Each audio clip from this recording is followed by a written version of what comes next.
રામ રામેતિ રામેતિ રમે રામે મનોરમે સહસ્રનામ તત્તુલ્યમ રામ નામ વરાનને રામ નામ વરાનન ઓમ નમઃ ઇતિ નમો નમઃ. તમારા બધાનું સ્વાગત કરું છું આધ્યાત્મિક મહાશક્તિમાં.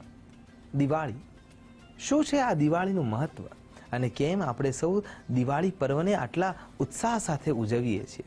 ખરા અર્થમાં કેવળ અને કેવળ એના પાછળ કોઈ ધાર્મિક કારણ જ રહ્યું છે કે ભગવાન રામચંદ્રજી પોતાના કાર્યને પૂર્ણ કરીને અયોધ્યા સુધી પધાર્યા અને એમની જનતાએ એની ખુશીમાં અનેક ગણા હારમાળાઓની દીપમાળાઓથી એમનું સ્વાગત અભિવાદન કર્યું? ખાલી આ ધાર્મિક પરંપરાને જાળવી રાખવાના હેતુથી જ દિવાળીનો ઉત્સવ કરવામાં આવે છે કે એના પાછળ ખરા અર્થમાં કોઈ વૈજ્ઞાનિક કારણ છે?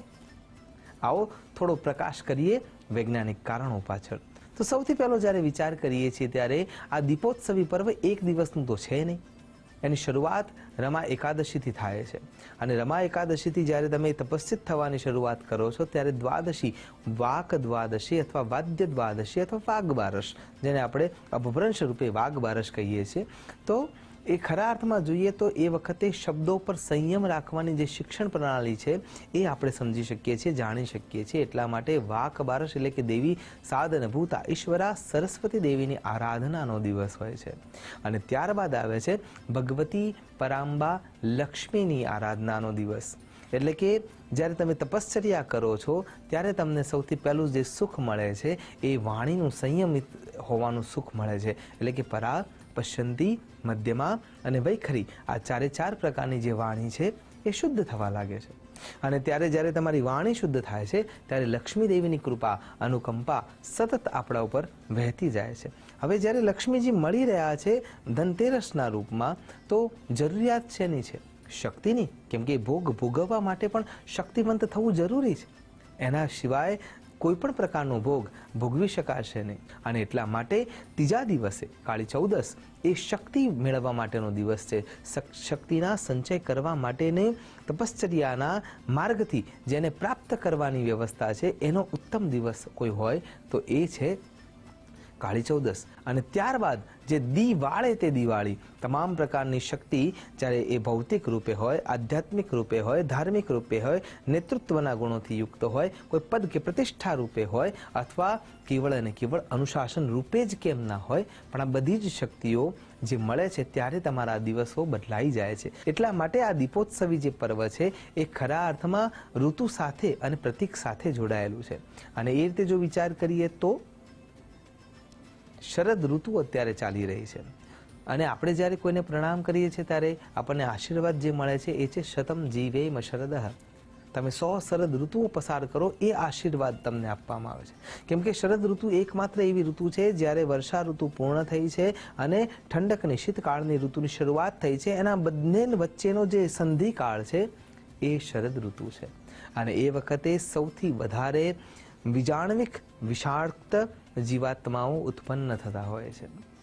અને એ વિષાક્ત જીવાત્માઓ જો ડંખે કરડે તો સમજી શકાય છે કે આપણે શરીરને નુકસાનમાં મૂકી શકીએ છીએ. મન છે એની સ્થિતિ બદલાઈ જઈ શકે છે. એટલા માટે થઈને જે શરીરથી ઉત્તમતા પ્રાપ્ત કરવાની છે અને આપણા કર્મને પ્રશસ્ત કરવાનું છે એ રોકાઈ ના જાય એ હેતુથી આપણા ત્યાં આ દિવાળીનું પર્વ તે સમયના વૈજ્ઞાનિક એટલે કે ઋષિમુનિઓએ પ્રશસ્ત કર્યું હતું. તો સૌથી પહેલો જ્યારે દિવાળીનું પર્વ અથવા દીપોત્સવી પર્વ જ્યારે આપણે ઉજવીએ છીએ તો એમાં સૌથી પહેલું તોરણ બાંધવાની શરૂઆત થાય છે. 3 પ્રકારના તોરણ આપણે બાંધતા હોઈએ છીએ અને એમાં પણ 3 પાન ખૂબ મહત્વના બની જાય છે.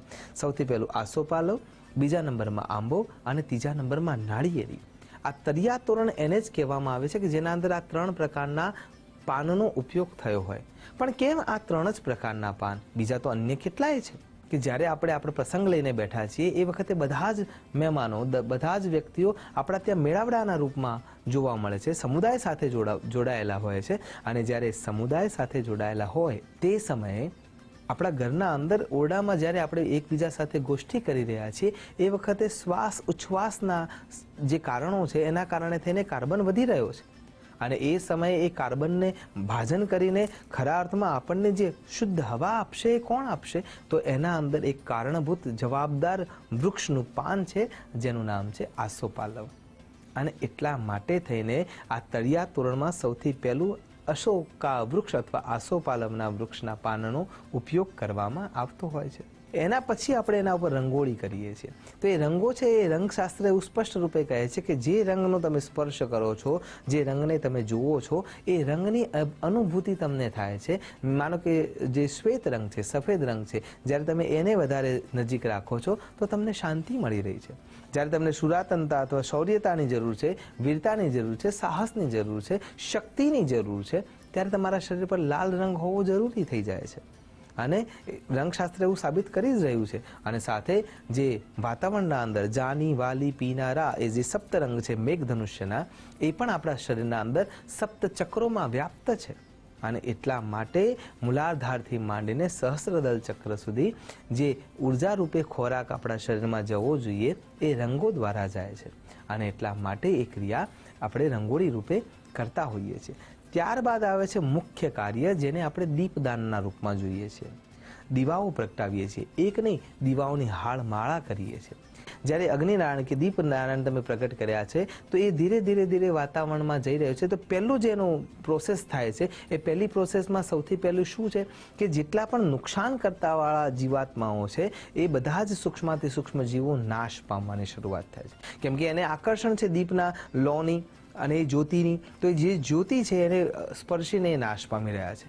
અને જે સારા ગુણવત્તાવાળા જીવાત્માઓ છે, આ શુષ્ક થતી જે હવા છે એ જ્યારે ઘી સાથે આહુતિ અપાય છે ત્યારે એના અંદરથી જે એશ નીકળતી હોય છે એના અંદર પણ એ નમી બનેલી હોય છે. અને નમી જ્યારે એ શ્વાસોપશ્વાસ દ્વારા એ જીવાત્માઓ સુધી પહોંચે છે ત્યારે એમના શરીરમાં પણ આ જે ઉર્જા છે અથવા જે વાયુ જે શીત થઈ ગઈ છે એ જે સુકાઈને એમને સ્પર્શવાની છે એ ભેદ સાથે હશે, ભીની થયેલી આર્દ્રતાવાળી થઈ જશે.